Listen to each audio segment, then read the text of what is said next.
Do they still have British knights out there?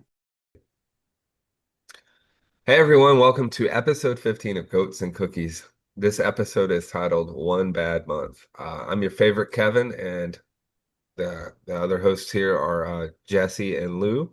I'm sure you know them well by now. We got Goat Man Lou down there and Englishman Jesse up above. He's got his tracksuit on and he's really feeling the English life right now.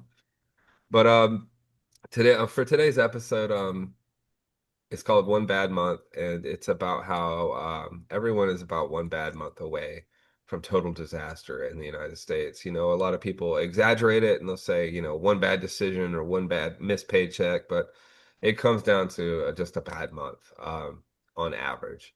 So a lot of people think that financial collapse happens just because someone messed up. They made a bad choice, they didn't plan, or they were just being irresponsible.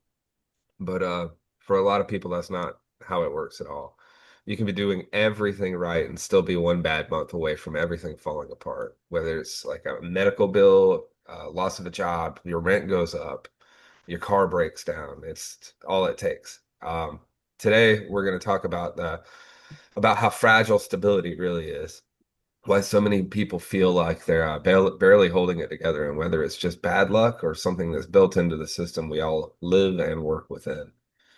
Our first topic on this episode is going to be stability feels solid until it's not. You know, a lot of people feel really stable right up until the moment they're not. They have a job, their bills are paid, and life looks fine on the outside. But underneath that, there's often very little margin for error. One hit can change everything. The scary part is how dramatic that collapse really is. It is it's also how normal it is and how often it happens to people. So, guys, I'll let you pick who goes first here, but how many people do you think are actually stable in this country versus just one problem or one bad month away from everything unraveling? Um, it it really makes me think about a friend of mine who is she frequents the pub that I go to back in America, and she had spent her entire career in sales and marketing, in mass communications, believe it or not, and she was damn good. Her husband had his own career, and they were for the boomer generation, like you would say, set. She drove a brand new Mercedes. Like they had a beautiful house, uh, and all of the investments and savings and everything to be able to, by the metric of the American dream, retire very comfortably. And then cancer came, and she watched him deteriorate slowly. And with that, deteriorated all of those investments, all of those um, savings, and a woman to a point who's worked her entire life to be able to retire comfortably, like we are told that we should be able to do, um, she is now essentially living paycheck to paycheck, where she should have been able to, like, if her car has issues or she just wanted to buy a brand new car, she should have been able to go and pay cash for it because she had it in the bank. But medical bills and the predatory medical system reached every bit of that away from them. And it wasn't because they didn't plan, because they did plan. They had insurance, and until they didn't, because he wasn't able to work because of cancer, and so they canceled his insurance, and you know, then the rest just snowballed. So, in my opinion, that stability is a lie, even for someone that was technically by assets a millionaire. And you said it before, Kevin. You are much closer to the working poor in this country, no matter what your salary is, than you are a billionaire by any stretch of the imagination. Yep. Yeah, I'll thanks for sharing that story, Jesse. That's unfortunate. I mean, been so common though too. Especially with an unexpected diagnosis, right? Like I think, and then what you said about being closer to the working poor. I mean, there are a lot of times when I see like, a homeless person on the street or, a person experiencing homelessness, however you decide to talk about them, um, realizing like how close any one of us down here in the middle and lower middle class are to being in that situation.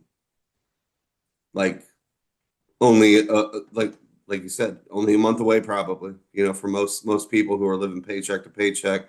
I don't know what the percentage is. I'll look it up here in a second, or maybe one of you guys could real quick, of what the percentage is of people who don't have enough savings for even like a month of expenses.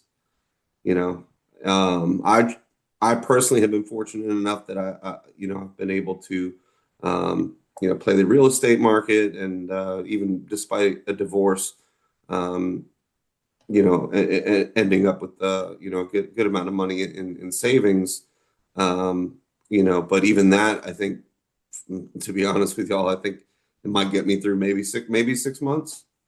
Hmm. Um, if I cut down certain expenditures and things like that, and luxuries and vices, I would be, I'd have to live that way, um, which would be fine. But yeah, we're all kind of like right on the verge of that. That's why when I, see somebody who's homeless, I don't judge them, because could be right there with them Yeah. in a matter of months, and the way shit's going, we all might be down there.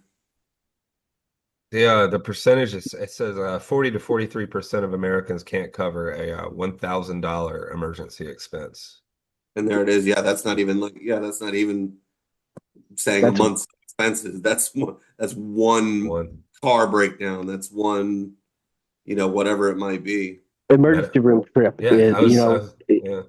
for just going to the emergency room. We're not talking about a broken limb or like 2 or 3 stitches. Even 2 or 3 stitches, that's $1,500. Yeah. When You know, I broke my back in a motorcycle accident, I have insurance. I have TRICARE and I have my VA that luckily covered it. But I did see the bill, and breaking my spine, getting X-rays, and just getting medicine, nothing else, no surgeries, no procedures, nothing. $4,500. Like I didn't. I mean, I don't know how many. Obviously, not many people can afford that. I know that the percentage would be higher than that. If they can't afford $1,000 at 43%, then it's going to be even higher for $4,000, $5,000. So it's just an incredible setback for most people,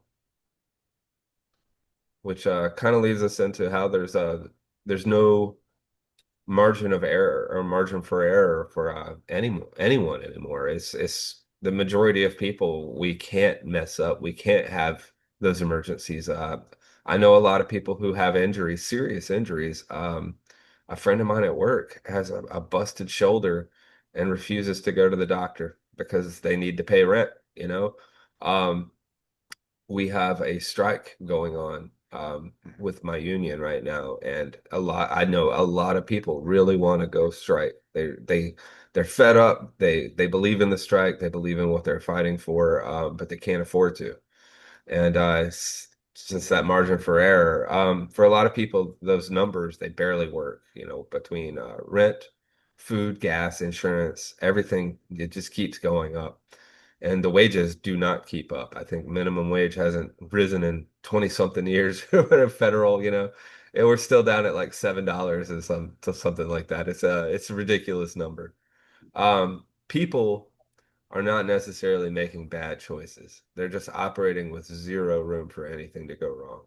And at that point, like I said, one bad month is it's not bad luck. It's inevitable. It will happen. We all will have something bite us in the ass eventually. So, guys, at what point does personal responsibility stop mattering when there's no room left to make a mistake? I think that there is definitely a difference between, um, as far as personal responsibility goes. Obviously, you don't want to be out there running up a bunch of credit card debt, uh, living beyond your means. If if you can barely afford rent, you probably shouldn't be going on some vacation just because you saw a friend of yours on vacation on Instagram. You might want to save up a little bit and practice good financial awareness, and being aware of what you have, what's coming up. Balancing your own budget, I think, is obviously important for everybody. So I think as long as you're doing that, I mean that in itself, I think, is enough personal responsibility. And then anything beyond that, again, we're electing assholes who are a part of the elite, who don't have us in their best interest, our best interest, in mind. And kind of going back to the previous question, we were talking about the percentage of people who can't afford $1,000 expenditure. The percentage that we always hear is the 1%.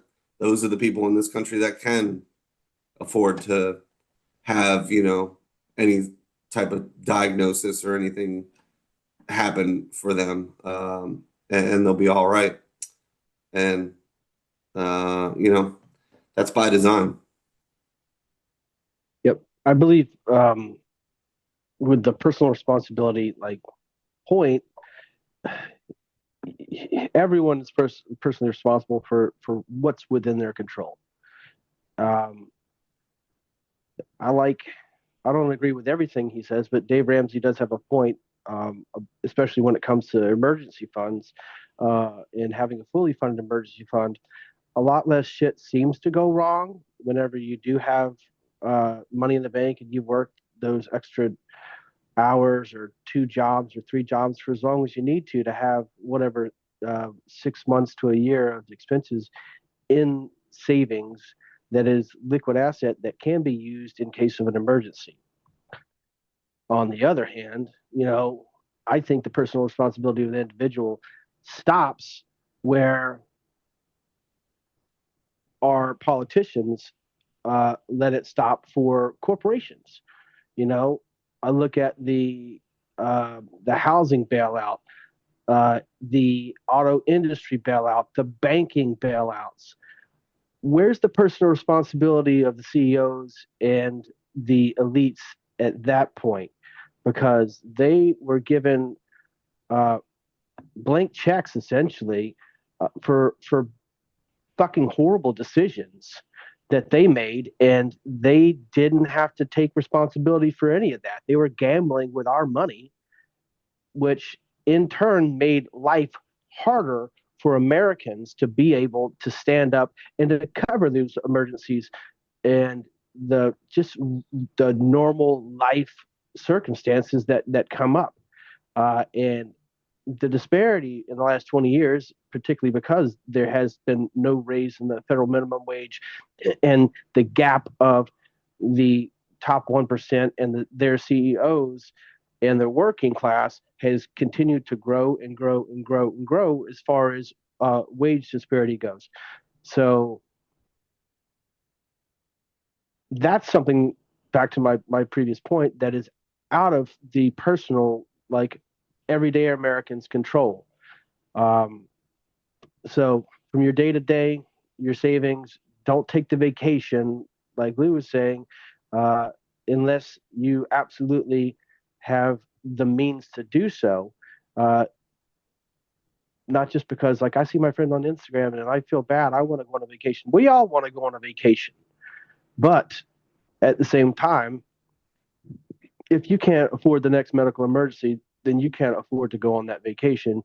I hate to say it, work harder, but they put us in a position where we have no other choice. It's either that or starve and go homeless. And I've been in those situations before. I've been unhoused 3 times since I left the Marine Corps. And that's not a good place to be. But some of that was my own personal doings, but a lot of it was outside of my control because of the system that we live in and how we treat Americans, or how our system treats Americans, and particularly treats our veterans. You know, when you have a combat tour Marine who served 13 years of his country, living in a tent in the fucking woods with his dog, like that is not a failure on their part. That's a failure of the system. Yeah, a lot of the counter arguments would be a lot of Ayn Rand quotes, probably a Margaret Thatcher quote that we all know really well. Uh, Fuck Margaret Thatcher. yeah, fuck Ayn Rand.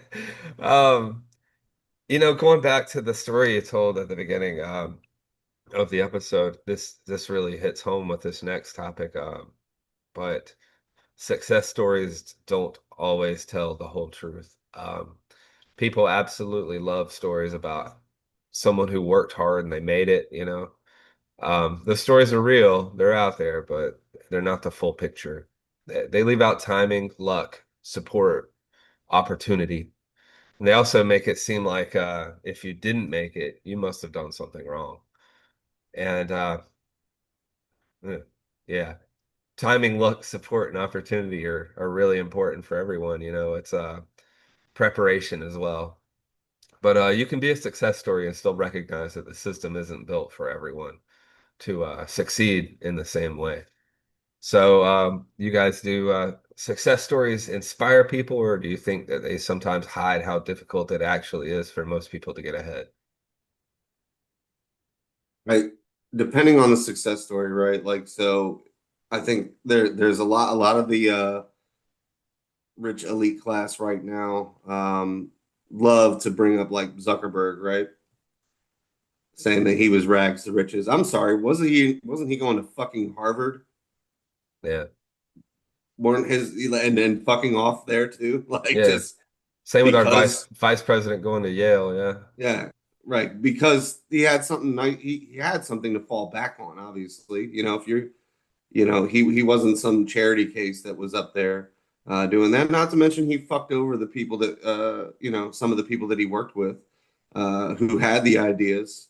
What's the quote from the Social Network? I know that's a movie, right? But what he said, like you had an idea and I made it better, Mm. sort of thing. It's like, no, I had an idea and you fucking stole the idea. Like you may have tweaked some things to make some things better, but you watch the growth of Facebook and some of the things that they've done. They own Instagram now, but that they didn't create Instagram, they bought it. It's not like he's some fucking super genius that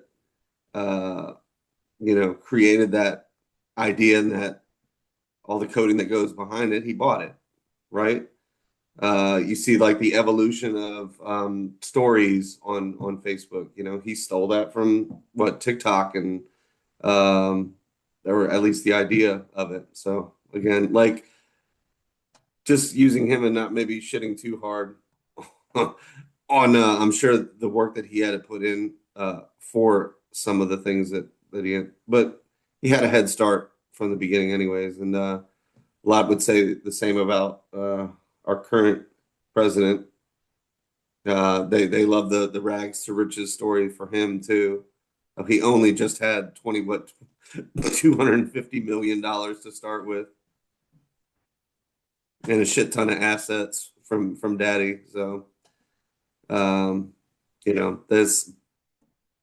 I'll try to think of another story, maybe of somebody who actually came from the gutter, maybe somebody like Jay-Z or something like that. But that took the talent that he had, and then probably some selling out along the way. I don't want to say that he's a sellout or anything like that, but there, in my view, I don't think anybody can get to the point of that type of wealth without compromising some form of morals that they have. Because at some point, for you to have that amount of wealth, you are keeping that wealth from somebody who's generating the wealth for you. Yeah. We all have a price. I'm sorry I stumbled through that to get to that little point there, but I don't have anything against Zuckerberg. I think he is a robot weirdo, but just wanted to use that because they bring that up pretty consistently. Well, had I been, as privileged, then I believe with the Harvard and the Ivy League, like you don't fucking get there because like you're a good student most of the time. You know what I mean? Like, so had I had that privilege, I'd probably be better off in a much better position than I would have coming from the fucking trailer parks of Alabama and Phoenix City. You know what I mean? Uh, but on the other hand, I do see just a couple of my Marine Corps friends. Look at Master Gunnery Sergeant Morris Mayfield, who is just retired in his last duty station in K Bay, Hawaii. I believe it's K Bay, but yeah, he was in Hawaii, and his family just came back to the States, Continental.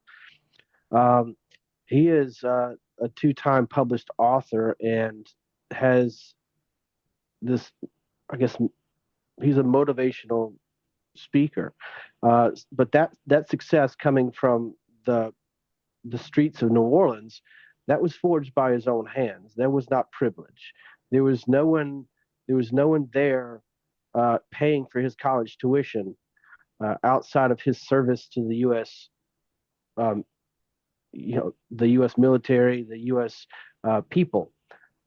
Another one is my friend Demise Dupree. I served with on recruiting duty, and he had just released this book, Elevation Requires Change, and he is a life coach and real estate guru slash mogul, I believe is what he's doing now. But he got there as well by the sweat of his brow. There was no privilege. It was he came from a rough background, and he took the lessons that he learned and the dedication that he learned in his Marine Corps experience and turned it into the empire that he has today. Um, but that's not everyone. Not everyone is in the. They don't have the opportunity or the knowledge to do the networking and being at the right place at the right time. Like if you're a a fucking pizza delivery driver for Papa John's and you're trying to make it up to the next level, well, now you go from pizza delivery driver part time, you're full time, and then okay, so you're on the line making pizzas. Now you're an assistant manager. Now you're a general manager. Guess what? That's where it stops. Unless you Yeah, choose to, and or can't afford to go to college to get a business degree, you can't move up in that company. You're a general manager forever.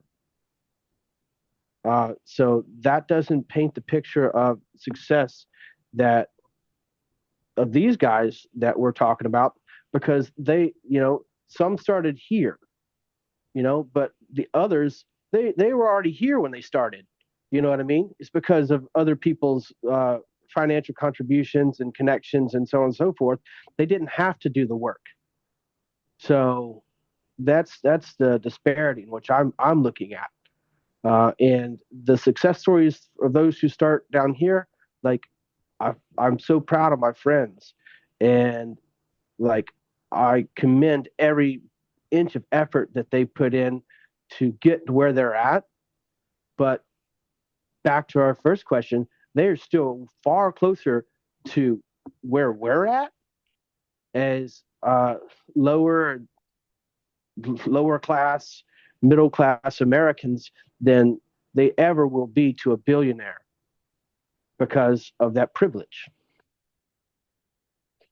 absolutely. Yeah, and it's I think for a lot of those types of people too that reach, let's say the six-figure level, or maybe even just $1 million, or $2 million, $3 million, whatever it might be. Let's even say $7 to $10 million. Uh, a lot of times when people hear like the phrase like "eat the rich" or like make the rich pay their fair share in taxes. They're thinking that we're talking mostly about these people that are, like you said, like right a few steps just up from us and closer to us than up at the top. No, we're talking about the motherfuckers up at the top that have more wealth than they could ever fucking spend, or their, super generational wealth. We're not even talking about just a few generations. We're talking about their families are set for the rest of eternity, if that's how long it goes. Um, it's just, again, I'm just going to go back to saying that to get to that elevation, as Jesse was talking about, I mean, there's a ceiling, I think, for most of us, and for a lot of the people that have broken through that ceiling, um, I say a lot of them. I don't say all. We're not generalized, because I know someone's like, well, not all of them. Didn't do. No, I mean, pretty much all of them had to do something to get around those barriers, and a lot of times it's not something that you know you would think would be ethical. I'm Might not be particular. legal, might be Yeah. legal, but that's just because they got the fucking lawmakers in their pockets to change the laws to make it legal, and they got the money to do it and the resources to do it. So Well, what did Donald Trump say? If you don't like the fact of like how I doing my taxes, like he change the law. I'm act no, he's like, I'm acting within the purview of the law. He's like, yeah, if you don't like it, change the law. Right. Which, yeah, he had a great point to it. And I think a lot of people were finally, I think with his popularity, that's something that people saw as like refreshing. But he still at the same time was like, this dirty shit that they're telling you all, that you all think that they do, they're doing it, but I'm doing it too. Well, that definitely leads us into the next topic, which is how we blame the individual more than the system or the privileges that Jesse was speaking about, or the laws that you're pointing out. Um, a lot of the blame is going to fall down on the individual, and I think we just do it instinctively. The first thing people say when we see someone struggling is that they should have budgeted. They should have worked harder, or they should have made smarter choices. How many times have you heard somebody say, "We'll get a better job"? I guess, sure, that matters to a point, but it's not the whole story. There's a bigger question about whether the system is making stability harder than it needs to be. So, do you guys think that most people struggling financially are failing the system, or would you say the system is failing them?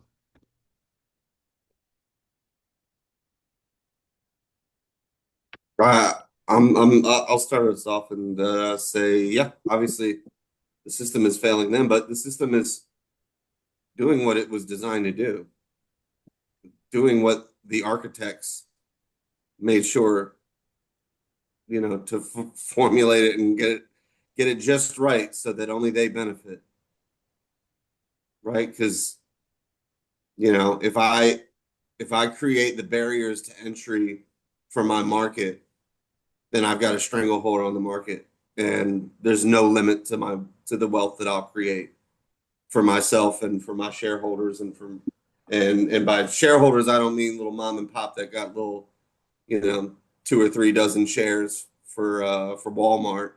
I'm talking about the people on the board making the decisions, who've got massive amounts of it.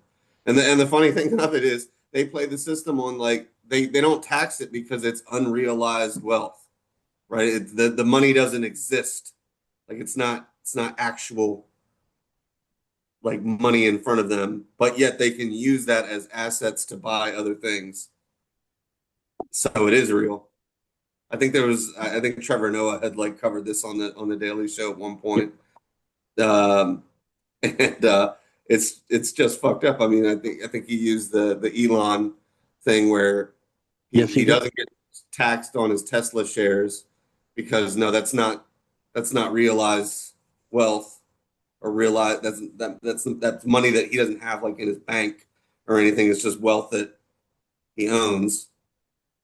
So you can't tax it. But then he takes the Tesla shares and uses it to buy Twitter. And it's like, wait, I thought that wasn't real. So it is real or it isn't real. Well, he sure as shit bought Twitter, so like, it, but how much sales did he? How much taxes did he pay off of that sale? None, because he bought it with unrealized gains. You know what I mean? Right. Like, get the fuck out of here. I don't think that most people are failing the system. I agree with Lou. Like, the system was designed this way, and uh, historically, if you look back at all these laws, these things in the system, like credit scores and the particular way they do mortgage applications, like these were initially things, barriers that were placed in the system to block, you know, black and brown people from advancing up into the system because they started to figure the system out. So essentially, it's like once you learn the game, you start playing the game, then they start changing the rules, and that's where we're at. It's a modern day form of slavery, and they won't make money if they don't have workers. If they don't have slaves on the plantation, ain't no cotton getting picked. Well, Right. that Yeah. that leads perfectly into what does freedom even really mean here? We talk about freedom like it's something that we all have and it's guaranteed to us. But if losing one paycheck can throw your life off, then your choices aren't really free. They're limited by survival. So that changes how we think about independence, success, and what it actually means to be stable. So, you guys, can you really call yourself free if one bad month can take literally everything away from you? As a constitutionalist, I'll just say this: I live in the freest country in the world, and I've got the permits to prove it. I got a fishing and hunting license permit. I got a driver's license permit. I got this permit, that permit. I have to have insurance to be able to use any of those things. Like, we're the freest country in the world. Didn't you know that? It's the biggest fucking falsity, propaganda wise, that has been pushed on the American people to think that we live in a free society. When by metric, we're probably halfway down the fucking list of free countries in the Western world. And we're not talking about the global South. Just in the West, we're like 27 as far as the metrics go in judging who is the freest country. And yeah, it definitely ain't us. But that's what Jesse, I'm going to use that anytime the whole license stuff for everything. I'm going to use that going forward. I think I talk to anybody about freedom in this country, that was such a great example. Um, let's say a person owns their house, right? Outright, paid off the banks, paid off all their mortgage and everything. Guess what they still have to pay?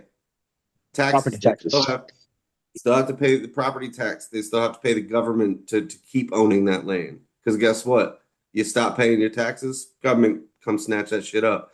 Government can come snatch that shit up even if you do pay your taxes by eminent domain. If they need the fucking land, guess what? It's no bargaining or anything like that. You're getting the fuck out. You own the land. Nah, we lease it to you. Really. Yeah, you paid off the bank to own the building itself and a little bit of the land, I guess. But the land belongs to us because we stole it from the Native Americans. So, and then on top of that, so you own your house. Let's say you even own your vehicle too. Well, the vehicle sits on that property too, so they're going to tax that as well. Uh, and you don't pay your taxes. Guess what? They're going to come fucking repossess that shit too. So, do you ever really own anything in this country? No, right? I mean, unless you are like of a certain wealth thing or wealth class where none of that shit really matters anyways. But even then, I mean, those people are paying maybe paying the taxes that they have, but I'm sure they find ways around that shit as well, loopholes in it, but they have, excuse me, the resources and the access to be able to do that. So yeah, sorry, I went off on a little rant there. Oh, you're good, bro.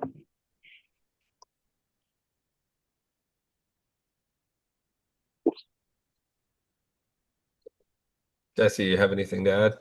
Um,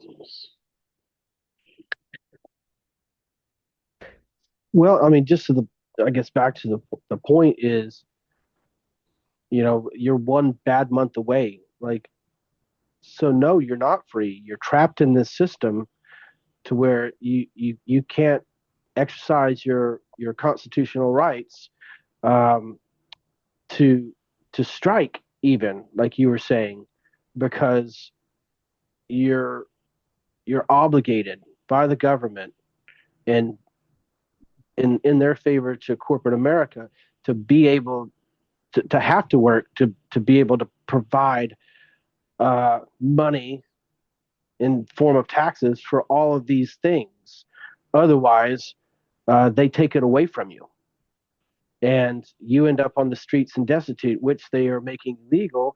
And then what happens from there? Then they put you into the for-profit prison system, where they're going to get the money out of you anyways, because it's just modern day slavery. Bottom line is, no, we're not free. If you're 1 month away, you're 6 months away, you're 1 year away from being homeless, uh, then there is no sense of freedom. There's only a sense of servitude, Yeah. and I don't believe that's what our founding fathers had intended for uh, the constituents of the republic. Granted, they had their own views, but those were different times. It, we understand the Constitution is absolute for every man and woman these days, not just white landowners. So, that being said, like, there's only one way that we move forward with this, and we have to change. We have to change the system and figure out some way to break the system, because the system is not just breaking Americans; it's breaking our connection with the rest of the world. I was just at the Tower of London speaking with a 23-year combat army veteran, uh, Beefeater, one of the Warrens, um, and we were discussing the tensions between the United States and the UK. And I asked him simply, I was like, in your opinion, how do we fix this? Because as someone who served with the Brits in Afghanistan, and I'm sure that you guys served with them in Iraq, uh, I told him I didn't appreciate the reasons why we were there. I didn't truly know then why we were there, but I appreciate you guys standing by us, regardless of those decisions that were above our pay grade. Uh, and he said he really didn't know, but there has to be some form of diplomatic resolution in order to preserve freedom. And so that's kind of where we're at. Yeah. I want to add too, Jesse had brought up the the idea too of going into the for-profit prison system. And then we're talking about one month, one bad month away, right? If you get locked up, guess what? They talk about how slavery was outlawed in this country. Nah. The 13th Amendment itself, Yeah. says, um, that slavery and involuntary servitude throughout the United States is illegal, except as a punishment of a crime. So, that literally say it right there Yeah. in the amendment. Like, if you commit a crime, and let's say commit a crime could be is kind of loose, right? Like not too long ago, having marijuana was a crime, and plenty of people got locked up for it, and now it's not, right? So when if anyone's listening to this and like, well, you know, you do the crime, you gotta do the time, bullshit like that.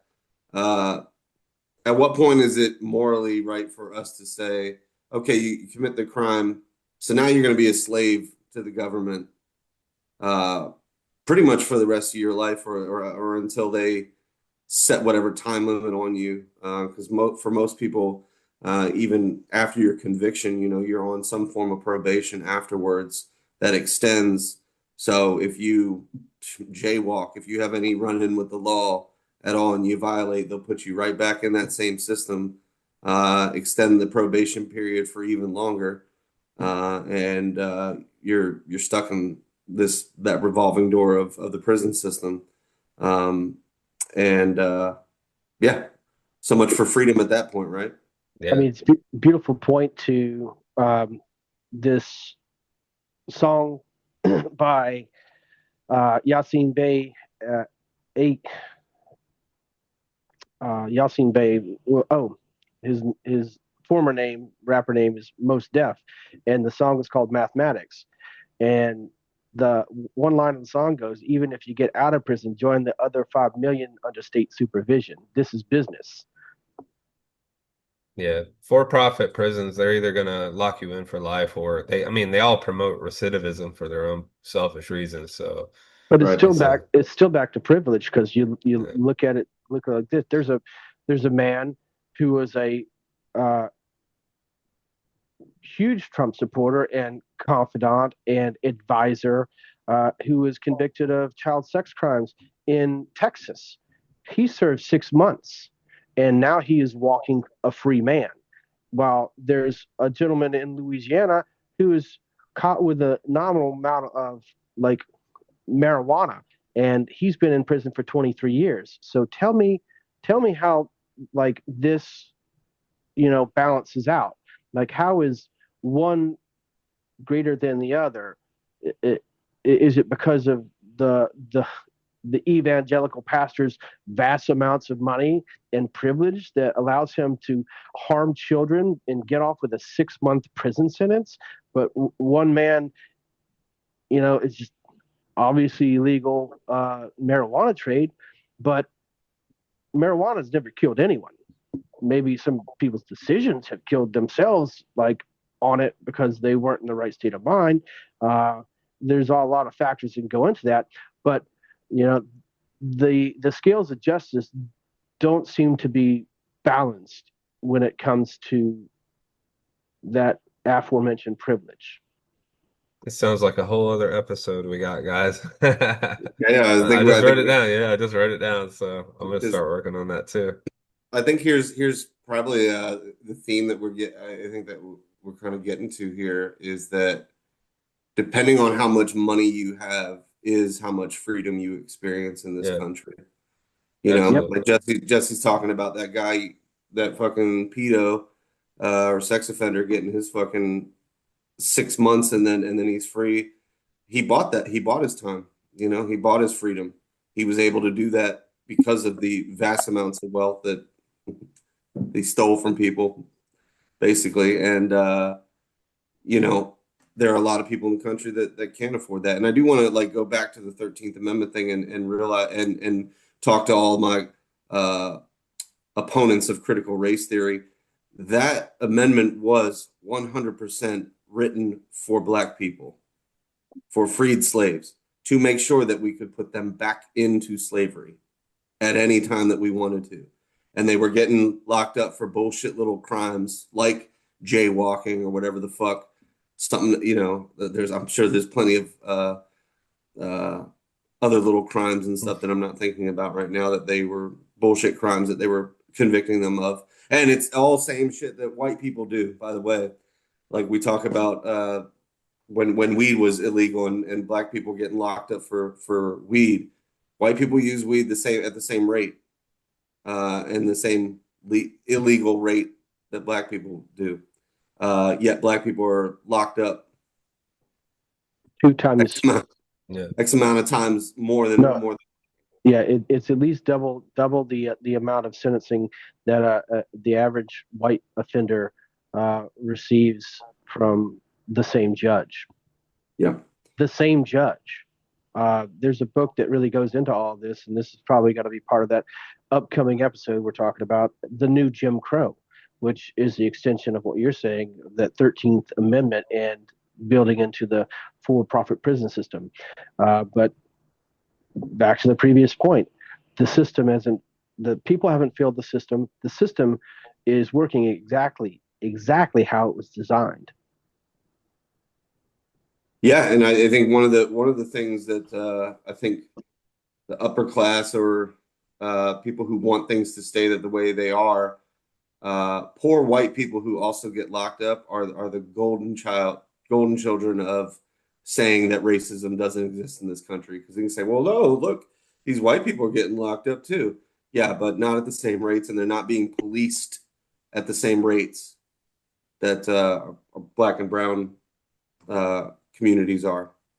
And that's facts. I think there's the little famous quote where Charlie Kirk was talking to some 19-year-old college student who didn't have the uh, you know um, I guess ways to articulate themselves to overcome his little argument of black people commit more crimes than white people do. No, that's not possible. One, because obviously they're only 12 to 13% of the country. They just get locked up more than and convicted more than white people do. Yep. Um, And and so, that's not to mention that half of those charges don't stand up in court. So they get convicted at, excuse me, they get charged at 2 to 3 times the rate, but more than half of those convictions don't stick, which is a problem in the system within itself. Whereas on the other hand, the white population, if they do get arrested and charged, more than 90% of those are charges that do stick and are charged, but they don't get the same sentencing as a black man or a brown man uh, would get for the same exact crime in the same exact courtroom, the same exact state, so on and so forth. yeah. And, so I feel like, again, it all ties back to the money is freedom. Yep. But I definitely wanted to point out the fact that, especially for those anti-critical race theory people, that no, yeah, these laws and these systems were built on racist ideologies. Well, to kind of wrap it up here, I think the conclusion would be that most people are not reckless.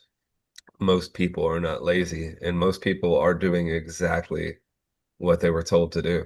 And still, they're just all one bad month away from losing everything.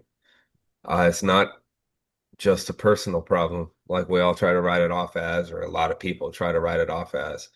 It is something bigger. It is structural. It is, yeah, it's the society with it that we live in. It's the powers that be controlling us and keeping us down. So. I would just like to thank everyone who watched this episode, and ask that you tune in to our next episode, which is obviously going to be on the 13th Amendment.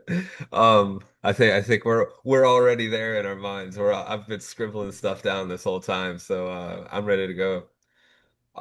Thank you guys for watching episode 15 of Goats and Cookies.